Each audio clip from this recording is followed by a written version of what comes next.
Now let me tell you why you cannot miss out in this series. Number one, at the beginning of the year, one of my own smart goals was that I was going to speak to 25 entrepreneurs across Nigeria and Africa. Trust me, I did not know how, but I set out a goal, and by August, September, I have maxed out and have spoken to more audience than that. In one particular audience, I spoke to more than 3,000 persons in one sitting.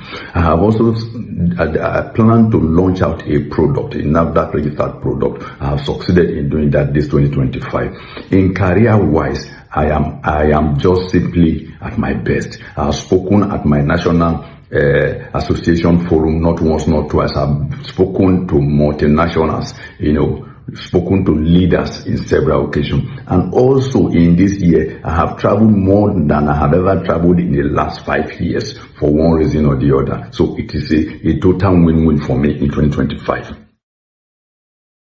In the last session, which will be the closing session, I will be talking about smarter goals. You may have heard of SMART goals, but I have added ER. I will set smarter goals for you in 2026. Well, and of course, when we say smarter goals, we are talking of goals that are specific, they are measurable, they are achievable, they are relevant, they are time-bound. Then the E, I call it expectation.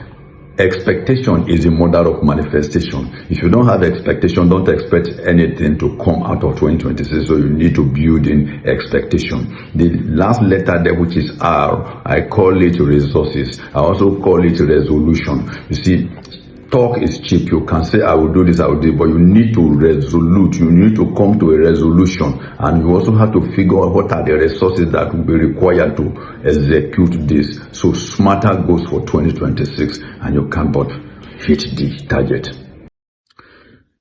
Then the next session, we are likely to do what I call the triad of manifestation. What is the triad of manifestation? I call it be, have, do, or be, do, have. Be, do, have. What is the B? The B stands for become. In other words, what do you want to become in 2026? You have to determine that. You have to be able to define what success or failure really means to you in 2026. Then the next one is have. What do you need to have to become what you want to become? You have to outline and know exactly what you need to have. And the last one there is do. So in other words, what do you need to do to have what you need to have to become what you want to become? So the triad of manifestation will simply review your 2026 and now say, what do you want to become in 2026? What do you need to have to become? And what do you need to do to have to become what you want to become?